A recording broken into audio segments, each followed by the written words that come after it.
Hi friends, இன்றைக்கி பஜ்ஜி மிளகாய் பொரியல் எப்படி செய்கிறதுன்னு பார்க்கலாம். அதுக்கு தேவையான பொருட்கள் 4 பஜ்ஜி மிளகாய் எடுத்திருக்கேன். பஜ்ஜி மிளகாய் வந்து 2 கட் பண்ணி உள்ளே இருக்க விதையெல்லாம் எடுத்துட்டு இந்த மாதிரி குட்டி குட்டி பீஸாக கட் பண்ணி வச்சுக்கோங்க. ஒரு பெரிய வெங்காயம் கட் பண்ணி வச்சுருக்கேன். ஒரு தக்காளி, ஒரு 2 டீஸ்பூன் அளவுக்கு வந்து தேங்காய் பூ எடுத்துக்கோங்க. 1/4 டீஸ்பூன் மஞ்சள்தூள், கரம் மசாலா வந்து 1/2 டீஸ்பூன், சாம்பார் பொடி ஒரு 1/2 டீஸ்பூன், மிளகாத்தூள் ஒரு 1/2 டீஸ்பூன், உப்பு வந்து தேவையான அளவு, தாளிக்க கடுகு கருவேப்பிலை எடுத்துக்கோங்க.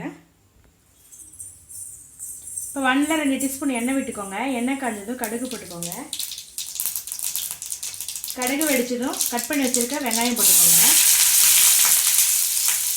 அதோட கருவேப்பிலை போட்டுக்கோங்க. நல்லா வதக்குங்க. வெங்காயம் நல்லா வதங்கிட்டோம். வெங்காயம் நல்லா வதங்கிடுச்சு. இப்போ கட் பண்ணி வச்சுருக்க பஜ்ஜி மிளகாய் போட்டுக்கோங்க. இந்த விதையெல்லாம் போட்டால் வந்து காரம் அதிகமாக இருக்கும், அதனால் வந்து விதையை எடுத்துகிட்டு போட்டிருக்கேன் நான். உங்களுக்கு காரம் வேணும்னா அந்த விதையை கூட எடுக்காமல் கூட அப்படியே போட்டுக்கலாம். இப்போது இந்த மிளகாய் வந்து நல்லா எண்ணெயில் கொஞ்சம் நல்லா வதங்கிட்டோம். அப்போ தான் வந்து இதனோட பச்சை வாசம்லாம் போகும். இப்போ தேவையான உப்பு கொஞ்சம் போட்டுக்கோங்க. உப்பு சேர்த்து நல்லா வதக்கி விடுங்க. இன்னும் கொஞ்சம் வந்து நல்லா வதங்கட்டும். இப்போ மிளகாய் வந்து ஓரளவுக்கு வதங்கிடுச்சு. கட் பண்ணி வச்சுருக்க தக்காளி போட்டுக்கலாம். தக்காளி போட்டு நல்லா வதக்கி விடுங்க. தக்காளி வதங்கும் போது எப்போவுமே கொஞ்சமாக உப்பு சேர்த்துட்டோமா அது கொஞ்சம் சீக்கிரமாக வதங்கிடும். உப்பு கொஞ்சமாக போட்டுக்கோங்க. நம்ம ஆல்ரெடி வந்து மிளகாய்க்கு உப்பு போட்டிருக்கோம். இப்போ வந்து தக்காளி கொஞ்சமாக போட்டிருக்கோம்.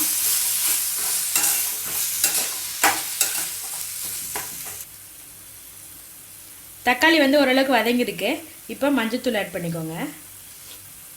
மிளகாயிலே காரம் இருக்கும், அதனால் மிளகாத்தூள் வந்து நீங்கள் டேஸ்ட்டுக்கு ஏற்ற மாதிரி கொஞ்சமாக போட்டுக்கோங்க.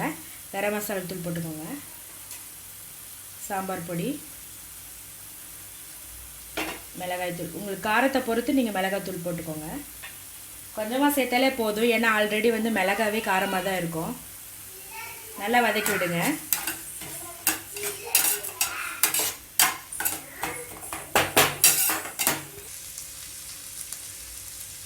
மசாலா போட்டிருக்கோம். தக்காளி ஓரளவுக்கு வதங்கிடுச்சு. இப்போது இதில் ஒரு 1/4 கப் தண்ணி விட்டுக்கோங்க. அதிகமாக வேணாம், 1/4 கப் மட்டும் போதும். விட்டு நல்லா கிளறி விடுங்க. இந்த தண்ணியெல்லாம் சுண்டும் போது காய் நல்லா வெந்துடும். பஜ்ஜி மிளகாய் நல்லா வதங்கிடுச்சு. இப்போது நம்ம துருவி வச்சுருக்க தேங்காய் பூ போட்டுக்கலாம்.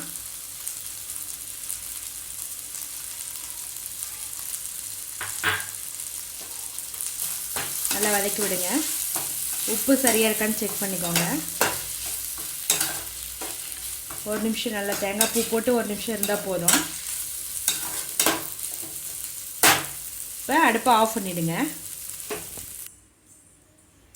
டிஃப்ரெண்டான பஜ்ஜி மிளகாய் பொரியல் ரெடி ஆகிடுச்சு. இது சாதத்தோடு பசஞ்சு சாப்பிட்றவங்க டேஸ்ட்டாக இருக்கும். நீங்களும் இதே போல் வீட்டில் ட்ரை பண்ணி பாருங்கள். பிடிச்சிருந்தா எங்கள் சேனலை சப்ஸ்கிரைப் பண்ணுங்கள். ரேவதிஸ் தமிழ் கிச்சன் பார்க்குற எல்லாருக்கும் ரொம்ப நன்றி.